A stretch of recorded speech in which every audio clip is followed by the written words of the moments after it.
வணக்கம் ஃப்ரெண்ட்ஸ். எஸ்பிஓவில் நேற்று வந்து நிறையா ஆடியோஸ் போட்டிருப்பாங்க. ஆடியோ கேட்காதவங்க கேட்டுக்கிடுங்க. அது ரிலேட்டடாக இதில் விளக்கமாக விவரம் கொடுங்க. இதை தெரிஞ்சுக்கிடுங்க. எல்லாரும் உங்களுக்கு கீழே ஜாயின் பண்ணவங்களுக்கும் ஷேர் பண்ணுங்கள். சேனலை சப்ஸ்கிரைப் பண்ணாதவங்க சப்ஸ்கிரைப் பண்ணி வச்சுடுங்க. அடுத்த வீடியோவில் வந்து நியூ ஜாயினிங் எப்படி கொடுக்கணும், தவறு இல்லாமல் எப்படி கரெக்டாக ஜாயின் பண்ணி விடணும் அப்படிங்கிறதெல்லாம் தெளிவாக சொல்கிறேன். இப்போ பாருங்கள், எது ரிலேட்டடாலாம் நம்ம பார்க்க போகிறோம் அப்படிங்கிறத வீடியோ பார்ப்போம். இப்போ பாருங்கள், ஓல்டு வித்ட்ராவல் நம்ம பழைய கமிஷன் வந்து ரொம்ப பேருக்கு வந்திருக்கும், ரொம்ப பேருக்கு வராமல் இருக்கும். அது எப்போ வரும் அப்படிங்கிறத இதில் சொல்லியிருக்கேன்.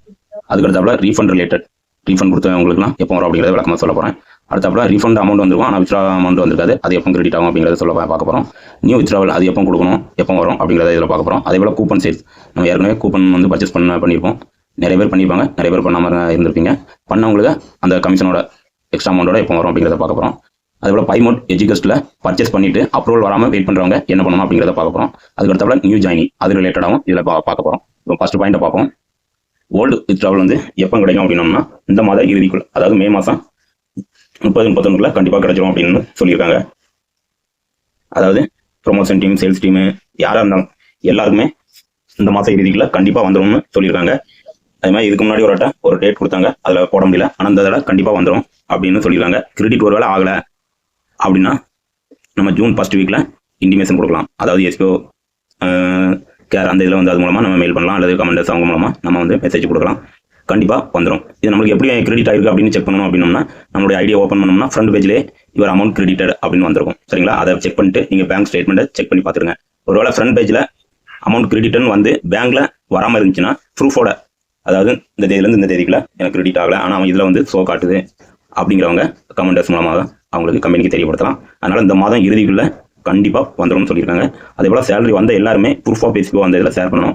நீங்கள் என்ன செய்யணும் அப்படின்னோம்னா வந்த சேலரியை ஸ்டேட்மெண்ட் எடுத்துகிட்டு உங்கள் நேம், ஸ்டாப் ஐடி எல்லா டீட்டெயில்ஸும் போட்டு ஏதாவது டீம் மெம்பர்ஸ், கமெண்டர்ஸ் இவங்களுக்கு ஷேர் பண்ணிங்கன்னா அவங்க அந்த குரூப்பில் ஷேர் பண்ணிடுவாங்க. சரிங்களா? அதனால் இந்த சேலரி வந்து இந்த மாதத்துக்குள்ள கண்டிப்பாக வந்துடும்னு எதிர்பார்ப்போம். அடுத்தாப்புல ரீஃபண்ட் ரிலேட்டட், அதாவது ஜூன் மாதம் 22ஆம் தேதிக்குள்ள கண்டிப்பாக வந்துடும்னு சொல்லியிருக்காங்க. நெக்ஸ்ட் மந்த் இந்த மாதத்துக்குள்ள ஓல்டு வித்ட்ராவல் வந்துடும். அடுத்த மாதம் 22ஆம் தேதிக்குள்ள ரீஃபண்ட் கொடுத்த எல்லாருக்குமே வேலை ஒர்க் நிறைய ஐடி வச்சவங்க ரீஃபண்ட் கொடுத்துருப்பீங்க, புதுசாக ஜாயின் பண்ணவங்க ரீஃபண்ட் கொடுத்துருப்பீங்க, அல்ல என்னால் வேலை செய்ய முடியலன்னு ரீஃபண்ட் கொடுத்துருப்பீங்க. அவங்க எல்லாருக்குமே ஜூன் 22க்குள்ள கண்டிப்பாக வந்துருங்கிறத சொல்லியிருக்காங்க. இதுக்கு முன்னே கூட ஏப்ரல் மாதம் வரும்னு சொல்லியிருந்தாங்க, ஆனால் வரல. இந்த தடவை கண்டிப்பாக வரும்னு நம்பலாம். சரிங்களா? அடுத்தாப்புல ரீஃபண்ட் கொடுத்த ஒரு சிலவங்களுக்கு ரீஃபண்டும் வந்திருக்கு. அப்படி வந்து ப்ரூஃபை ஷேர் பண்ணாமல் இருந்திருப்பீங்க. அதாவது சேலரி வந்திருக்கும், நீங்கள் ப்ரூஃப் ஆஃப் எஸ்பிஓவில் வந்து உங்களுடைய அந்த ரீஃபண்ட் ப்ரூஃப் வந்து அப்லோட் பண்ணியிருக்கணும். அதாவது டீம் லீடருக்கு ஷேர் பண்ணி அவங்க மூலமாக ரெஃபர் பண்ணியிருக்கணும். அவங்களுக்கு மட்டும்தான் வித்ட்ராவல் அமௌண்ட் வரும்னு சொல்லியிருக்காங்க. இது 3வது பாயிண்ட் என்னென்னா, ரீஃபண்ட் வந்துட்டு ஆனால் நான் வித்ட்ரா அமௌண்ட் வரல அப்படிங்கிறவங்களுக்கான பதில். அவங்களுக்கு எப்படி வரணும்னா ஜூன் 20க்கு பிறகு தான் ப்ராசஸ் பண்ண ஆரம்பிப்பாங்களாம். ஜூன் 20, அதாவது நெக்ஸ்ட் மந்த் 20ஆம் தேதிக்கு பிறகு தான் ப்ராசஸ் பண்ண ஆரம்பிப்பாங்க. அதுவும் யாருக்கு பண்ணுவாங்க அப்படின்னோம்னா ரீஃபண்ட் வந்து ப்ரூஃப் ஷேர் பண்ணவங்களுக்கு மட்டும்தான் ப்ராசஸ் பண்ணுவாங்க. ப்ரூஃப் ஷேர் பண்ணாமல் இருந்திருந்தீங்கன்னா கண்டிப்பாக ஷேர் பண்ணணும். உங்களுக்கு ஷேர் பண்ண தெரியல, யார்ட்ட பண்ணணும் அப்படிங்கிறத உங்களுக்கு தெரியல, டவுட்டாக இருக்குன்னா எனக்கு மெசேஜ் பண்ணுங்கள், நான் உங்களுக்கு பதில் சொல்ல தயாராக இருக்கேன். சரிங்களா? அடுத்தது முக்கியமானது நியூ வித்ட்ராவல் ரிலேட்டட். நம்ம இப்போ புதுசாக ஒர்க் பண்ணி கிட்டத்தட்ட 5 மாதம் 6 மாதம் ஆக போகுது. அதனுடைய சேலரி ஒவ்வொருத்தங்க பிளானை பொறுத்து ஒரு குறிப்பிட்ட அமௌண்ட் இருக்கும். அது எப்போ வித்ட்ரா கொடுக்க சொல்லுவாங்க, எப்போ வரும் அப்படிங்கிறத தகவல் சொல்லியிருக்காங்க. அது எப்போ வரும் அப்படின்னோம்னா மே 15க்கு பிறகு, அதாவது நெக்ஸ்ட் வீக்கில் அப்போ வந்து வித்ட்ராவல் கொடுக்க சொல்லுவாங்க. நம்ம எப்போ வித்ட்ராவல் கொடுக்க சொல்லியிருக்காங்களோ, இப்போ மே 15னா ஒரு 17ஆம் தேதி கொடுக்க சொல்கிறாங்கன்னா அதுலேருந்து ஒரு 7 days, 24 அந்த டேட்டுக்குள்ள அதிகபட்சம் 7 நாள் அதுக்குள்ளே கண்டிப்பாக வந்துடும். ஏன்னா ஆட்டோமேட்டிக் சிஸ்டம், அதனால் அந்த சேலரி வந்து கண்டிப்பாக அந்த 7 நாளுக்குள்ளே வந்துருங்கிற தகவலை சொல்லியிருக்காங்க. அதனால் இது எப்போ கொடுக்க சொல்லுவாங்க அப்படின்னோம்னா மே 15க்கு பின்னாடி அவங்க கொடுக்க சொல்கிற டைமில் நம்ம கொடுத்தா அதுலேருந்து 7 நாளுக்குள்ளே கண்டிப்பாக நம்ம அக்கௌண்ட்டுக்கு சேலரி வந்துடும். எந்த சேலரி வந்தாலுமே ப்ரூஃப் ஆஃப் எஸ்பிஓவில் ஷேர் பண்ணணும். அது ஷேர் பண்ண மறந்துடாதீங்க.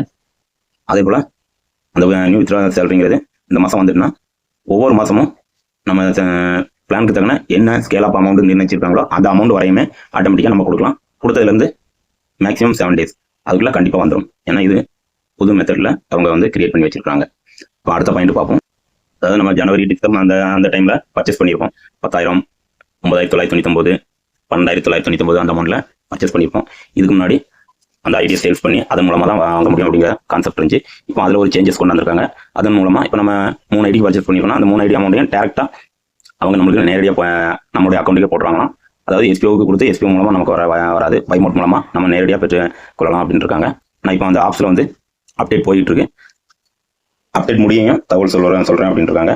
அடுத்த வாரத்தில் அதாவது நெக்ஸ்ட் வீக்கில் வந்து அந்த ஒரு புது ஆப்ஸ், அதாவது பைமோட் ஸ்மார்ட் ஆப்ஸ், அந்த இது வந்து எல்லாரையும் இன்ஸ்டால் பண்ண சொல்லி ஒரு ஒர்க் இருக்குமா, அது முடியும் கண்டிப்பாக எல்லாருக்கும் கொடுத்துரும் அப்படிங்கிறத நோட்டீஸ் போர்டில் சொல்லியிருக்காங்க.